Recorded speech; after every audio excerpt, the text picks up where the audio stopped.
Your brain is a record of your environment. We have to become somebody else. To change, to truly change, is to think greater than your environment. We have to recondition the body to a new mind. Your brain, according to neuroscience, is organized to reflect everything you know in your life. Your brain is a record of your environment. It's a record, an artifact of your past. So if you believe this, then does your environment control your thinking, or does your thinking control your environment?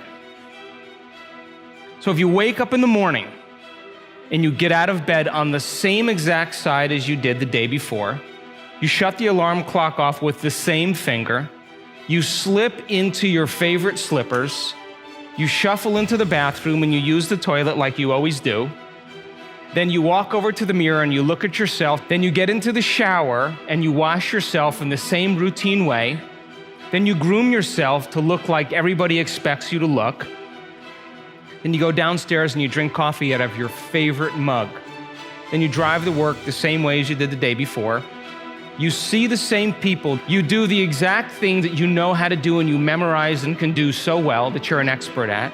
Then you hurry up and rush home so you can hurry up and check your emails, so you could hurry up and go to bed, so you can hurry up and do it all over again. Now, here's my question. Did your brain change at all that day? We could say that you were thinking the same thoughts, performing the same actions, that create the same experiences, that produce the same emotions, but secretly expecting something to change in your life. Would you agree? So then, as the environment turns on different circuits in your brain, you begin to think equal to your environment. As you see the same people and go to the same places and do the same things at the same time, it's the external environment that's turning on different circuits in your brain, causing you to think equal to everything that you know. And as long as you think equal to everything that's familiar or known to you, what do you keep creating more of? Life. Now, the quantum law is still applying to you. You're just thinking equal to everything that you know, and you keep creating more of the same. To change, to truly change, is to think greater than your environment. And every great person in history knew this, whether it was William Wallace or Mahatma Gandhi or Martin Luther King or Queen Elizabeth I or Joan of Arc. They all had a vision. They all had an idea. Couldn't see it, couldn't smell it, couldn't taste it, couldn't feel it, but it was alive in their mind. It was so alive in their mind that they began to live as if that reality was actually happening now. So can you believe in a future that you can't see or experience with your senses yet, but you've thought about enough times in your mind that your brain is literally changed to look like the event has already happened? Neuroscience says it's absolutely possible. Now, your personality creates your personal reality. That's it. It's that simple. And your personality is made up of how you think, how you act, and how you feel. If you wanted to create a new personal reality, that on a fundamental level, you would have to change the thoughts that you are thinking, the behaviors and habits that you're demonstrating, and the emotions that you've memorized that's become part of your identity. And most people try to create a new personal reality as the same personality, and it never works. We have to become somebody else. So then, as you keep thinking the same thoughts, performing the same actions, and living by the same experiences that produce the same emotions, there's a principle in neuroscience that says nerve cells that fire together wire together. And if you keep repeating the same states of mind and body over and over again, your brain begins to fire in the same sequences, in the same patterns and same combinations. And whenever you make your brain work in a certain way, that's called mind. Mind is the brain in action. So as you remind yourself every day who you think you are, you're causing your brain to fire in the exact same ways. And as they fire and wire in the same patterns over time, the brain moves into a very finite signature, and that's called your personality.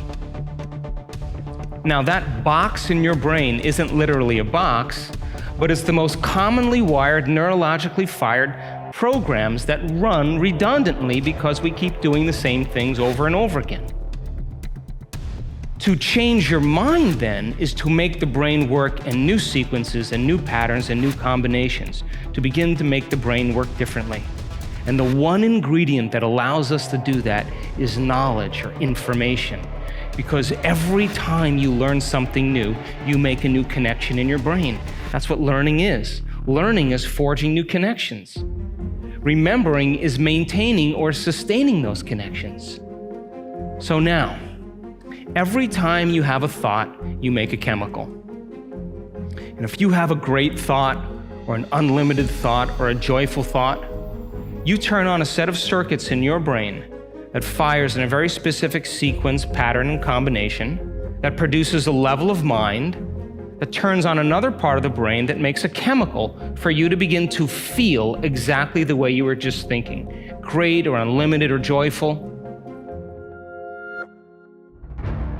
Now, if you have a negative thought or an unhappy thought or a self-depreciating thought, you turn on a different set of circuits and a different combination, a different sequence, and a different pattern that produces a different level of mind. And the brain then begins to make a different batch of chemicals that signals the body for you to begin to feel exactly the way you were just thinking, negative or unhappy or unworthy. So the moment you begin to feel the way you think, because the brain is in constant communication with your body, you begin to think the way you feel, which makes more chemicals for you to feel the way you think, and then you think the way you feel, and then you feel the way you think, and then you think the way you feel. And some people do this for 20 or 30 or 40 years.